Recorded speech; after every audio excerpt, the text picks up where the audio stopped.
les envoûtements, c'est-à-dire, ce sont des puissances sataniques que les gens mettent sur quelque chose, mais sur une personne, dans le but de téléguider la personne, ou bien de téléguider la personne à partir de cette chose. Voilà. Donc, on t'envoûte, on te téléguide, on guide ta vie à partir d'une puissance satanique. Voilà. Donc, tu es envoûté. Tu poses des actes, tu dis des paroles, en tout cas, tu fais des choses. Tu n'es pas maître de toi-même, mais tu ne le sais pas. Tu te dis que c'est de toi-même que tu le fais, mais en fait, il y a quelqu'un qui est derrière. Les envoûtements. Mon frère, ma soeur, ce monde-là n'est pas seulement physique, il est aussi spirituel. Et j'ai l'habitude de vous le dire. Pourquoi est-ce que nous parlons des envoûtements maintenant? Parce que nous sommes en séance de délivrance, en ligne. Pendant 3 samedis, nous avons commencé depuis le 13, nous avons fait la séance du 20. Et cette semaine, samedi 27 à 18 h en ligne, sur notre page Facebook Réseau International Richesse, nous allons faire la 3e et dernière séance de délivrance en ligne. Le thème, c'est comment être délivré des oppressions démoniaques. Oui, les envoûtements, et tout ce qui est cauchemar, mari de nuit, femme de nuit, échec, des engrenages négatifs, c'est-à-dire les mêmes choses qui reviennent. Voilà, votre vie va en dents de scie, vous montez, vous redescendez, vous faites des paralysies de sommeil, c'est-à-dire la nuit tu es couché, tu sens une pesanteur sur toi, tu ne peux plus bouger, tu pousses des cris, on ne t'entend pas. Même si quelqu'un est couché près de toi, la personne n'entend pas. Ce sont des choses que les gens vivent tous les jours. Le monde est spirituel et physique. Donc, mon frère et ma soeur, ce samedi 27 à 18 h, heure de France, il faut regarder, ce sera quelle heure chez toi.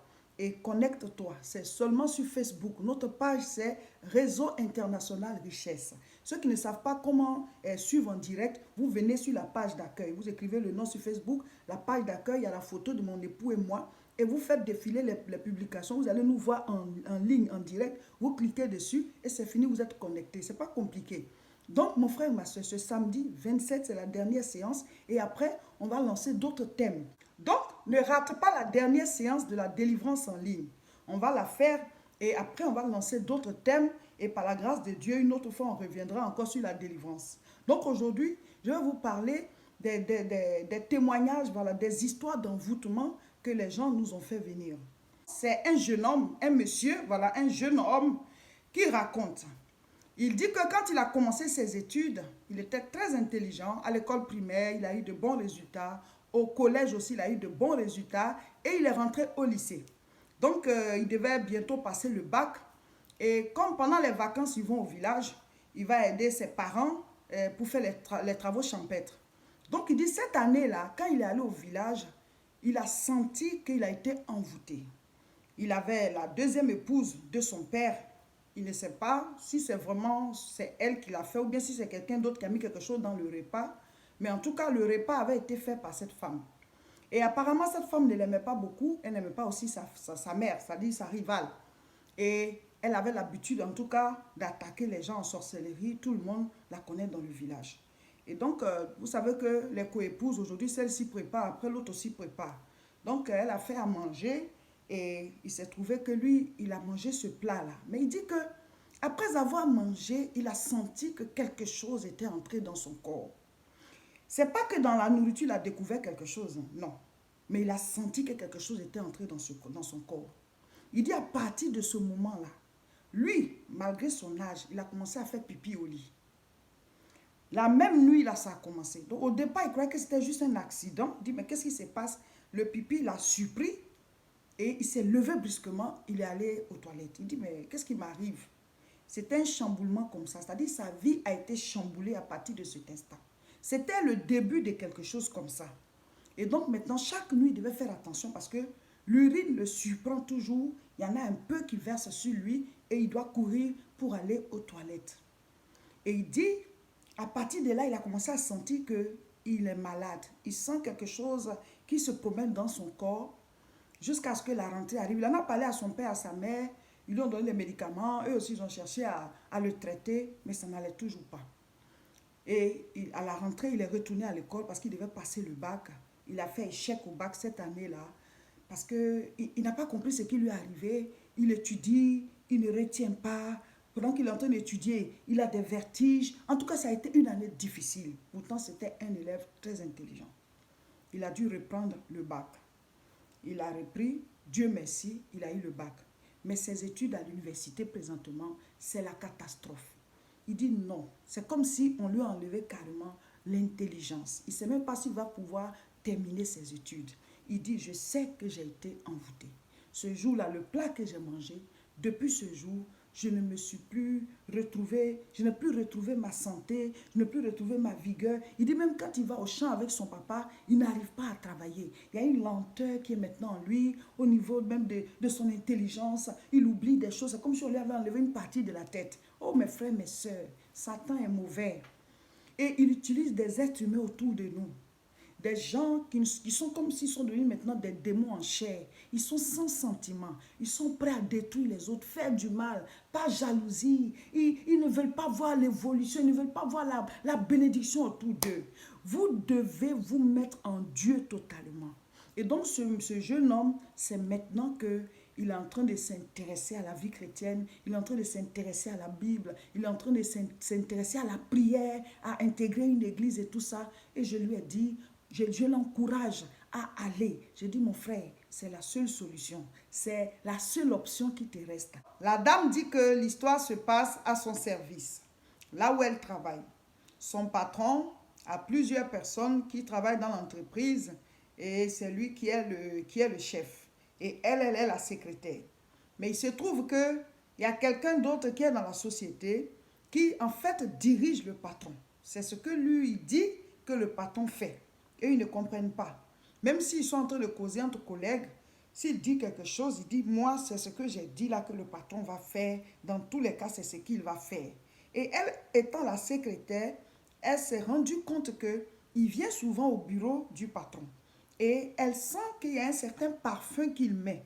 Le parfum est bizarre. Ce n'est pas un parfum normal.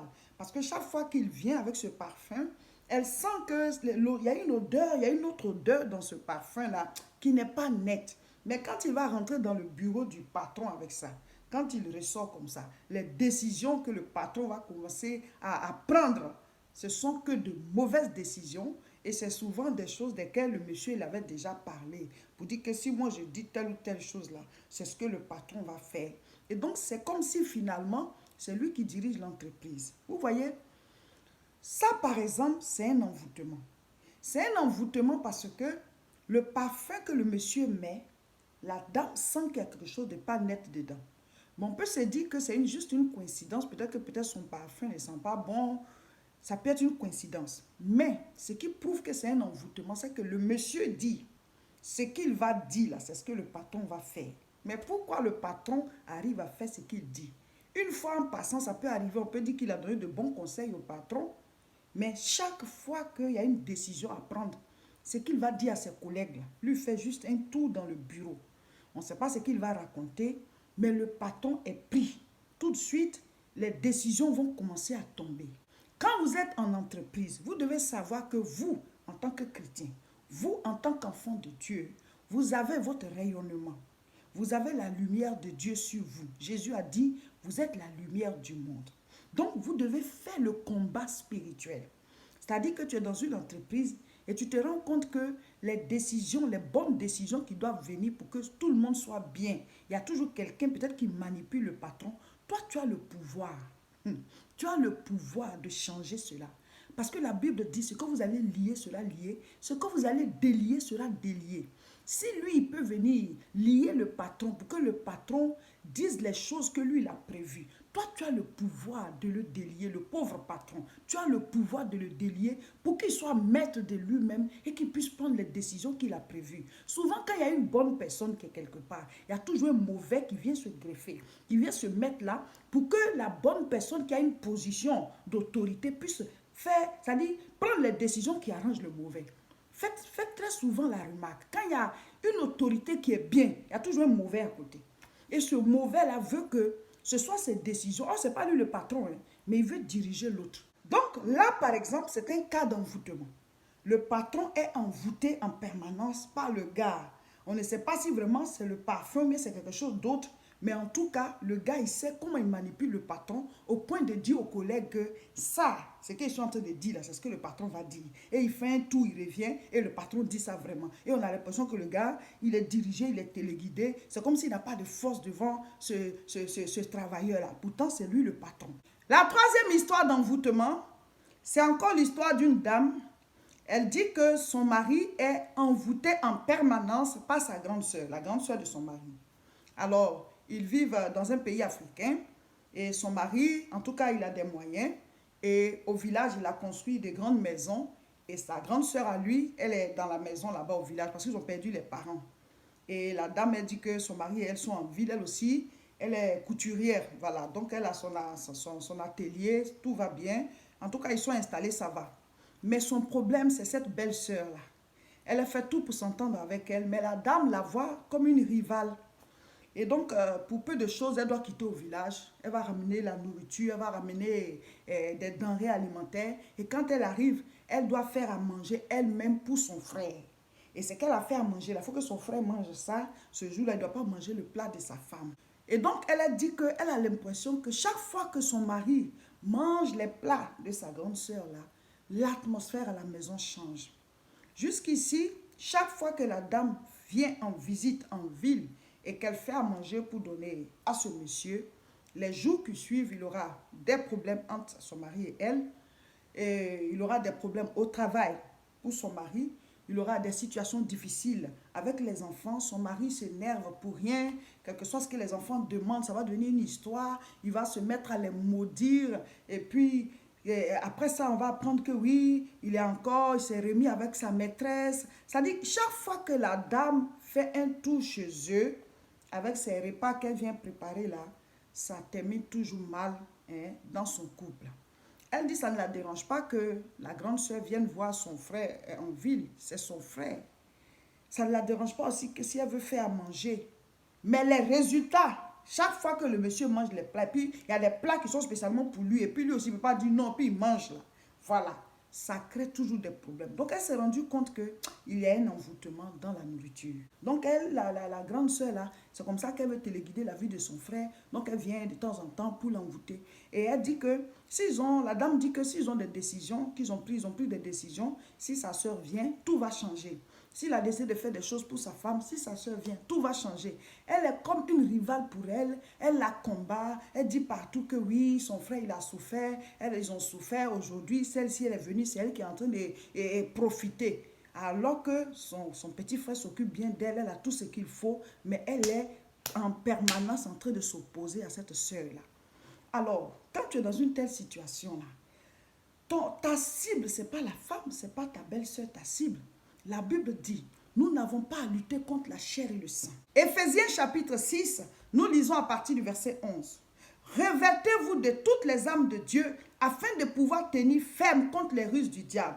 Car nous n'avons pas à lutter contre la chair et le sang, mais contre les dominations, contre les autorités, contre les princes de ce monde de ténèbres, contre les esprits méchants dans les lieux célestes.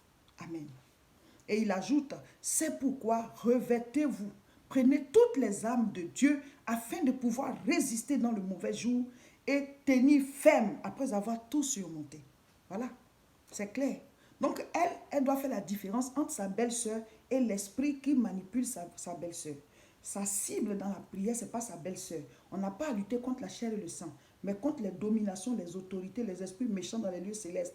Voilà, ceux qui suivent et qui agissent. Quand elle fait tous ces envoûtements-là, ce n'est pas que l'envoûtement qu'il fait, c'est le démon qui est derrière, qu'elle a invoqué là. C'est lui qui s'en fait le travail. Donc c'est lui là que toi tu dois attaquer. La Bible dit tu as le pouvoir de le lier. La Bible dit tu as le pouvoir de le mettre hors d'état de nuit. On a reçu le pouvoir. Ces démons-là, ils ont été chassés du ciel par les anges. Et les anges là sont autour de nous. Donc quand nous on ordonne comme ça, ce n'est pas nous qui les attachons, ce sont les anges là qui les attachent. Il dit, toi, on a dit qu'on doit t'attacher, puis on les attache, puis on les jette dans la Bible. C'est ça, c'est pour ça que vous devez prier. Vous devez faire des combats spirituels. Elle est venue attacher, toi tu détaches. Elle est venue libérer des choses, tu les enfermes tous, tu les mets dehors. C'est comme ça. Parole contre parole, puissance contre puissance, autorité contre autorité. Mais les chrétiens, vous ne priez pas, vous pleurez. Vous ne priez pas, vous êtes là. Mais la Bible dit de prier, ordonne, combat, envoie le feu. Donc, mes frères, mes soeurs, nous répétons, ce samedi 27 à 18 h, heure de France, connectez-vous sur la page Facebook Réseau International Richesse. Pour l'instant, c'est sur Facebook seulement. Nous allons faire la 3e séance de la délivrance. Le thème, c'est comment être délivré des oppressions démoniaques. Abonnez-vous donc à notre page Facebook Réseau International Richesse. Abonnez-vous aussi à notre chaîne YouTube La Moisson TV. Mais le direct, c'est sur Facebook, page Réseau International Richesse. Partagez cette vidéo.